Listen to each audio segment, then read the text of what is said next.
जय श्री हरि विष्णु, जय देव गुरु बृहस्पति। नमस्कार प्रिय भक्तों, आप सभी का हमारे इस पावन और भक्तिमय YouTube चैनल में दिल से बहुत बहुत स्वागत है। जो भी भक्त आज पहली बार हमारी कथा सुनने आए हैं, भगवान विष्णु और देव गुरु बृहस्पति की कृपा से आपका जीवन सुख और शांति से भर जाए, यही हमारी कामना है। और जो भक्त रोज हमारे साथ जुड़े रहते हैं, जो हर गुरुवार श्रद्धा से कथा सुनते हैं, हम उनका हृदय से आभार व्यक्त करते हैं। प्रिय भक्तों, आज की ये कथा केवल सुनने की नहीं है, बल्कि जीवन में उतारने की कथा है।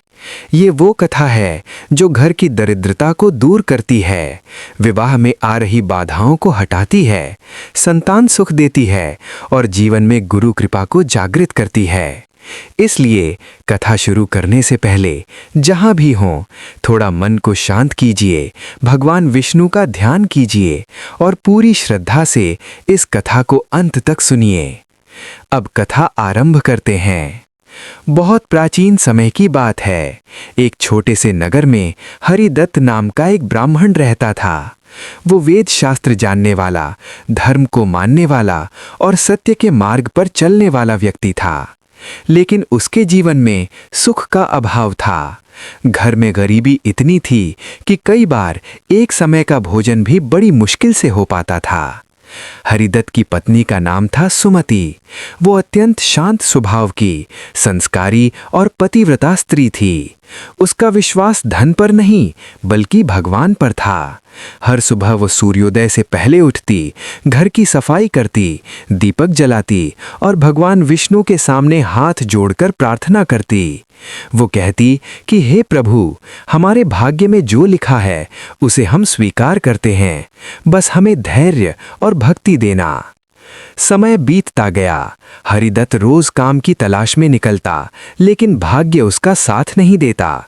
कभी मजदूरी मिलती, कभी वो खाली हाथ लौट आता। उसी नगर में एक अत्यंत धनवान साहूकार रहता था। उसका नाम धनराज था। उसके पास असीम धन, बड़े मकान, दुकानें और नौकर चाकर थे।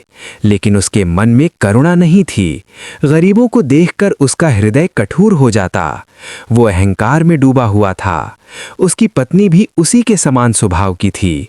धन होने के बावजूद उनके घर में सुख और शांति नहीं थी। एक गुरुवार का दिन आया। सुमति ने निश्चय किया कि वो आज व्रत रखेगी, लेकिन घर में न पीले चने थे, न गुड़, न फल। काफी सोचने के बाद वो साहूकार की पत्नी के पास गई और बहुत विनम्रता से बोली, बहन, आज गुरुवार है, यदि थोड़ा सा पीला चना मिल जाए तो मेरी पूजा पूरी हो जाएगी। लेकिन साहूकार की पत्नी हंसते हुए बोली, हर गुरुवार यही नाटक, भगवान को पूजने से पहले अपनी हालत देखो। ये शब्द सुमति के हृदय में गहरे उतर गए। वो बिना कुछ कहे आंखों में आंसू लेकर घर लौट आई। उस रात उसने कुछ नहीं खाया, भगवान विष्णु का नाम लिया और सो गई। रात में उसे स्वप्न आया। स्वप्न में भगवान विष्णु स्वयं प्रकट हुए, पीतांबर धारण किए, मुख पर करुणा थी। भगवान ने कहा, पुत्री, तुम सच्चे मन से गुरुवार व्रत रखा करो, पीले वस्त्र धारण करना, पीले चने, गुड़ और केले का भोग लगाना और मेरी कथा श्रद्धा से सुनना। भगवान ने कहा, धैर्य रखो, तुम्हारी परीक्षा समाप्त होने वाली है।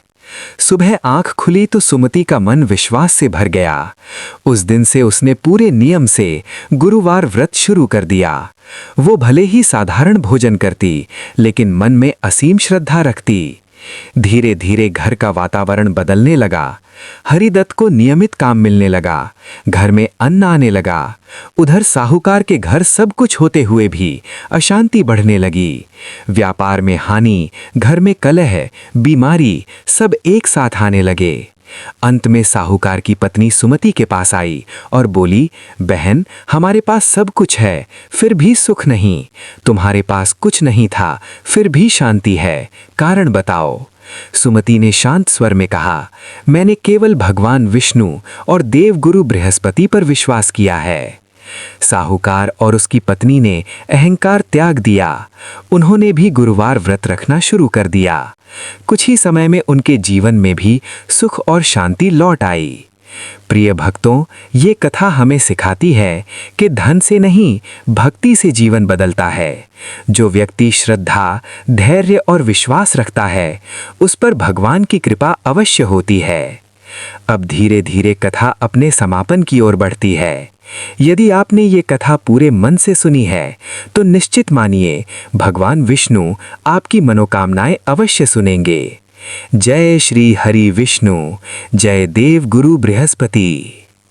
प्रिय भक्तों, हम आशा करते हैं कि ये लंबी कथा आपके मन को शांति और भक्ति से भर गई होगी।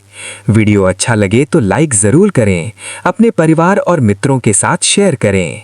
ऐसी ही लंबी, शुद्ध और भक्तिमयी कथाओं के लिए हमारे चैनल को सब्सक्राइब करना न भूलें। भगवान विष्णु आपके जीवन में सुख, शांति और समृद्धि बनाए रखें। इसी मंगल कामना के साथ हम आपसे विदा लेते हैं। हरि ओम नमः। जय श्री हरि।